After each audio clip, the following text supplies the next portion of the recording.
What is going on YouTube? Robo Sushi here, bringing you an updated Titamon loop deck profile. This is similar to the one I played in the previous video against the D Brigade purple list. I've updated it to include some of the starter deck cards. So let's just jump into it. First off, we'll have our 4 babies, our 4 Titamon, and our 1 Demi-Meramon. Tiamon's just the best baby for this list. Even though Demi-Meramon is always a good baby to have in most purple lists, there's so much discard using effects that Titamon really comes in clutch most of the time by keeping your hand neutral. Even though you're constantly discarding cards, you're basically drawing them back. And then Demi-Meramon also facilitates that, but in a different way because it's an on-deletion effect, not the once per turn when you use an effect. This is good for some of our on-deletion cards that we're going to see here in just a second. Next up, we have our rookies. I'll just go ahead and lay them all out. We have 3 Gabumon, 3 Gazimon, 2 Tapermon, 2 Elecmon, and 2 Demi-Meramon. Small rookie count, it's 14, but we have to find room for all of our cards. So it seems to work most of the time. You just have to be careful not to hard play too many of your rookies. So first off, we have our Gabumon.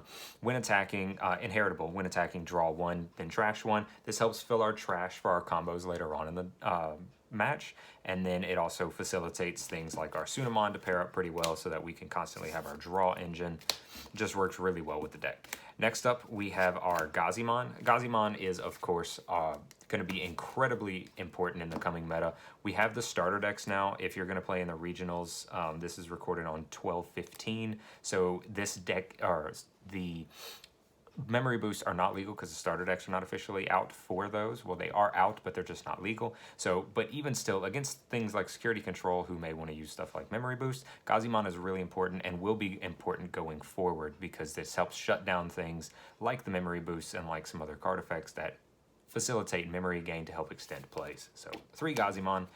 Our on-deletion rookies, 2 Tapermon, 2 Elecmon. Tapermon's really good, especially paired with things like Demi-Meramon, because he's basically a draw 2, discard 1. On deletion, you can use his effect, cycle him back out, delete one of your own Digimon to restand with things like War Growlmon, so he's very effective there to help just draw on deletion, or get that early draw if he dies into security swings. Elecmon's the same way, except Elecmon can delete a level 3 Digimon, so early on if they extend, they play a rookie, maybe let's say like a Huckmon or a Sistermon or some other rookie that they want to use their plays with, even Gabumon, playing Elecmon, swinging a security, you get a check and you get to wipe the board of that card at the same time. And then 2 Demi-Vemon, or Demi-Devimon, he is our 2-drop. He's just a good to help memory choke if you need to. You could replace this, maybe maximize some of your other numbers on your Tapermons or Elecmons or your Gabumons, but I still like 2-drops every now and then if I can find room for him in the list. Next, we'll go into our champions. First, we'll go over the Ginkakumon and Kinkakumon package. We're running 3 Kinkakumon, 3 Ginkakumon, and 2 Ginkakumon promote. Kinkakumon is on inheritable effect. When attacking, you trash a card in your hand to delete one of your opponent's level 3 Digimon. This plays well to help clear board for Gabumons, Agumons, Sistermons, Rookie Rush, several other profiles that may run those. So this helps facilitate that. And then you also have your Ginkakumon, which is when you use an effect like this, where you discard a card from your hand using one of your effects, you can gain a memory. So if you have the full combo with, of course, Ginkakumon Promote, which has Rush, so you can play it using some of our effects later on to extend and maybe go for game, and then when you have this on play effect, you can take a Ginkakumon and or a Kinkakumon from your trash, you can stack them underneath, then you can draw a card and gain a memory. So he also can be used to extend plays, especially later on in the game if you facilitate the loop package, which I'll go over in a little bit. So I like 2 of these because you don't always need to see it, and you'll probably get it in trash at some point, and then 3 of these, just make sure that you find them in your trash at most of the time when you have your promote out for your combos. Next up, we have our Ogremon and our 2 Vilemon. Vilemon's your blocker, great to use, helps to maybe stop plays, and then he's also bigger than 6 or 5k. 6k makes him avoid the Balhuckmon, so you don't have to worry about that. 6k is also a pretty good threshold. It blocks all the tamers that can go into hybrids, so you can avoid having that, and then maybe they won't be able to trade at least. And then you have your Ogremon. He's another good one of our on-play level 4s, which you can use through some of the effects, which I'll get over later. But also, if you have to hard play him like I did against that D Brigade list, it's good to just hard play this. You can delete a blocker, you can delete a rookie. You just have to trash a card in your hand. If you have a Tsunamon anywhere on the field, Tsunamon's effect does not require it to be the one underneath the source, so you can just get a free draw off of that as well to keep your hand going and fill in your trash for your combos later. Really good one. I like them at 2. Next, we have our ultimates. Running kind of a few weird numbers. We have 3 Lady Devimon, 2 Black War Growlmon, 2 Rebellymon, and 1 Skull Greymon. Not a lot of people like one-ofs, but I'll go over why I only run 1. First up, we'll have our Lady Devimon. When Digivolving, you get to draw 2, discard 2. This is, if you have a Tsunomon on the field too, then you're basically drawing 3 cards before Digivolve, drawing 4 cards with Digivolve, and discarding 2 cards. So you get much more cycle. You also get the trash filled for combos later on. The inheritable comes up too, especially if this is on top of something like a Lilithmon, where when you use an option card, you delete one of your opponent's level 3s. A lot of level 3 hate. I know it's Rookie Rush isn't seeing maybe as much play, but you have plenty of rookie-style decks like Agumon, Gabumon, and then Sistermon in itself is a rookie. Sistermon Blanc, that is. So it helps to destroy the Sistermons to remove the blockers if you really need to get that extra push that the Sistermon's stopping. Next up, we have our Black War Growlmon. Black War Growlmon is our one of our pairs up for the Titamon package in the list. Again, this deck list is the Titamon Loop, so we'll go over both of those. Digiburst 3, you get to play a rookie from trash. So if you have the full Digiburst stack, you Digiburst it away, you can play the rookie that is underneath. So that way you can, because the effect happens, you Digiburst for cost, then it ends up in trash, then you can play it back, which is really good for some plays, but we don't run things like the Guilmon, so we're not going to get some combos like that, but we do have the Tapermon and the Elecmon to pair it up with that. But his inheritable is the big one. Once per turn, when you may delete one of your Digimon to unsuspend this Digimon. So when you go for big swings with like Titamon, or even big plays with things like your Zorts, this helps you restand so you can get that extra swing in, and also get advantage from some of your on-deletion effects. Then we have 2 Rebellymon. This is definitely a Jesmon protector. When Digivolving, you can trash a card from your hand to gain blocker and retaliation. So if Jesmon decides that they're going to raise, or you can see that they're going to raise, or maybe Jesmon's on the field already, we don't run big removal spells. So Rebellymon is the thing that at least stalls our opponent. They have to be able to answer Rebellymon without attacking with Jesmon, or else the Jesmon will die to the retaliation. Now, this only lasts for the turn. You can't cycle this. It's really just so to help survive for an extra turn, so then maybe you can go into your combos, because Jesmon is definitely a threat, because this deck's not always the fastest if you don't draw the well. So just be aware of that. He's also a black Digimon. That doesn't really come into play in this deck. Then we have our 1-up Skull Greymon. His main effect is he's used for the discard engine. Whenever you discard this card using one of your effects, you can place it underneath one of your Digimon. So this is really good paired with things like your Vilemon. If you have this on the field, maybe you have just the Vilemon with whatever, you've raised it up and you swing, have an effect like Demi-Marimon where you trash a card, you can trash it to now you have a permanent blocker with retaliation. So he's like an extra Rebellymon that just stays. You can't recur this. You can can't really get this Skull Greymon out other than with like Zort's effect, so you can't really do that ability more than once. But that's why we run the Skull Greymon, to give us that extra retaliation. He also has a when attacking effect. You can pump him up by 3 by discarding a card if you really need to get over something, or you're afraid you're going to die to security. Now we have our big boss monsters. We'll go over Titamon first. We run 3 Titamon. I'm trying to find room for everything. I was running 4, but I couldn't find room for everything that I wanted to. So I cut him down to 3, and it seems to work pretty fine. He has a when Digivolving effect. He does Digivolve for 4, so just be aware of that.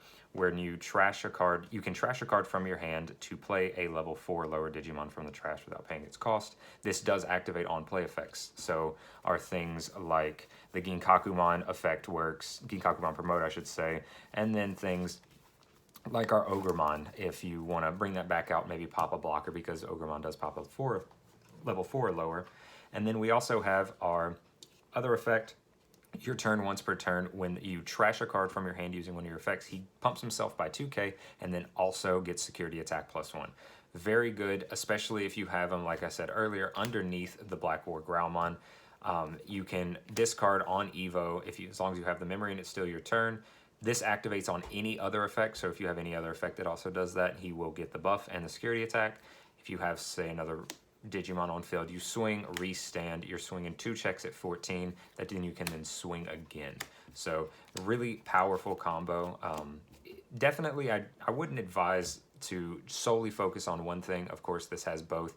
You really have to play your matchup out, see how the match is going. If you can get the Titamon aggro in there first, definitely advise for that. But if something happens, then we have our backup package in the Lilith Loop.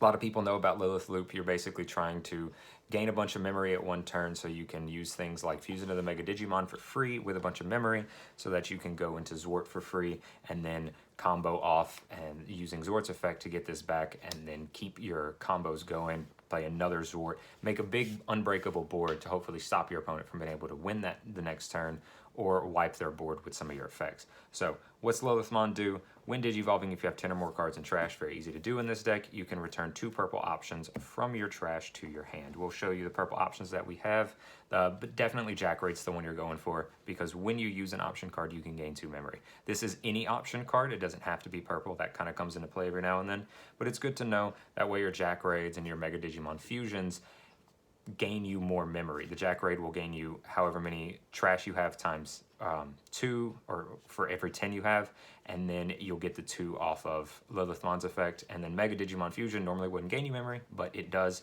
helps you for your plays later on. So Lilithmon really is the backup plan if you, or primary plan depending on how your draws go. But speaking of Zwart, this is the big boss monster. For your loop, it works well with Titamon too. You can still use Fusion on the Titamon to get this big boy out to swarm the board. When Digivolving, trash the top 3, and then you can play 2 Digimon with a play cost of 8 or less. All of our ultimates are play cost of 8 or less, so it really helps that way. You can swarm board with 2 ultimates, or you can play double Ginkakumon promote, or 1 Ginkakumon promote and 1 ultimate, 2 blockers, play an Ogremon to help delete the last blocker they have on field that you can maybe also delete with a Zwart swing, because Zwart's other effect is when attacking, you return a level 6 and its sources to delete an unsuspended 12 play cost or less. So this is to really help you clear the board to prep for your other Lilithmon combo, or maybe just clear the board that you need for that last push to win the game. Making the unbreakable board is definitely the big end piece of this, so that if you can't win that turn, you win the next turn. Next up, we have our white tamers, or all of our tamers in general. They're all white. We have 2 Takumi Aiba. When you Digivolve, you can suspend this tamer, draw 1 card. This helps you dig for more of your pieces. It helps you give you more card advantage, so you have more discard fodder. And then you can also find your pieces if you need to go for the Lilith Loop combo. It also helps deter some play by all level 3 Digimon gain when attacking, lose 1 memory. So this helps slow down things like Rookie Rush or Gabubond or Agubon that swing in with a lot of rookies. That way you don't have to worry about maybe losing as fast as then they have to think about if they want to swing with that to maybe facilitate giving you too much memory, especially if you have your other tamer, which is Monoa Bellucci. Her effect literally doesn't matter other than the first one. At the start of your turn, gain up to set your memory to 3 if you're at 2 or less. So that's all she's used for. At one point I was running 2 of these, but then every time I would get the other one, you never had any reason to play it. It never gave you any other benefit. So I put in some Takumis, easier play cost to get your white source on board so that you can play your white option card. But this is definitely much better. It felt a lot better. You can get more draw if you have 2 of these. You deter rookies from swinging by losing 2 memory, and then you also get the double draw. And then, of course, like I said, Monoa is just your memory tamer. You could run Matt, but she works just as well, so we can, because we only need it for memory, just like normally we would with Matt. Next, we'll go into our purple options. We have 3 Jack Raid. Tried to run 4. 4 felt too bricky every time I played it in BT5, so I decided to go with 3. This is a really good number. Sometimes they may end up in security. Sometimes they may end up in the bottom few cards of your deck. That's why we don't just focus solely on the Lilith Loop. And then also we have so much draw power with Takumi, with things like Sunamon, Lady Devimon, plenty of draw power to help you dig so that you can hopefully find all your combo pieces. But 3 seemed perfectly fine, and then I never had any problems finding this. If I was going to go for the loop, I always had them. If not, I could go into the Lilithmon and then take them out of trash if they ended up out of security, because its other security effect is gain 2 memory. So it's a Hammer Spark out of security. 2 more purple options. Kind of debated on whether or not to keep this in, but so far it seems pretty good. Purple Memory Boost. When you activate it, it's just like all the other generic memory boosts. This is post-starter decks, so we do have access to this. But you get to reveal the top 4 cards of your deck and take a purple Digimon from among them. It's not just a purple card, it has to be a purple Digimon, so just be aware of that.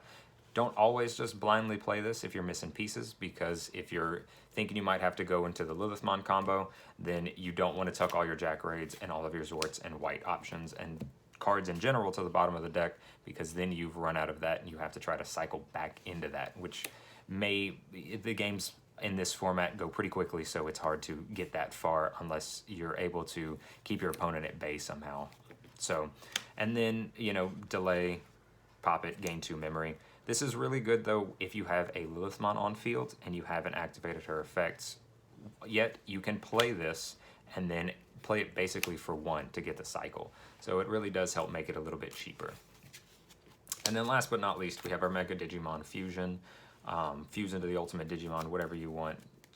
I'm used to the translated name. So when you activate it, the next Digimon that digivolves from a 6 to a 7, reduce the memory cost by 6. So this helps it so that we can go into our Lilithmon or our Titamon, either one, and then with our white option, we can just go into Zort for free. And then you can still get the Lilith or the Titamon back, because when you swing, even if there's no targets, you take the Lilithmon or the Titamon back to hand. That way you have it for future plays, because you are going to go into the Zort, and if you can, definitely try to play at least 1 ultimate, depending on the situation. This way you can just play the same Lilith, cycle back things like your Jack Raids, and then maybe your purple memory boost if you need it. So then you can go back into maybe another Zort, find more pieces, dig a little bit more if you need to. So that is the whole list. It works pretty well. Some things to note, like I said, don't just focus on one thing. If you're going for a pure Lilith loop, you need to focus just on that. This is a combination deck. Some say it could lose consistency, but it's definitely much more of a Titamon focus. The more back end is on the Lilithmon, because I'm not always trying to loop off. Manoa's even good in this deck if I didn't play, and so is Takumi, because I think purple with Mega Digimon Fusion into Zort is just too good of a combo, even if you're not playing the loop. I saw a lot of people do it with Zorts Chaos Gallantmon and BT5, so it's still a good option even if you're not going to do the fusion option. But Titamon is definitely the biggest boss monster. Just being able to check so many checks very aggressively and early, especially if you have the right stack, is very helpful. You can stall for time. There's aggression with the Ginkakumon and Kinkakumon for some rookie hate. That also has some rush potential in the late game when you can bring it back out with things like Titamon and Zwart.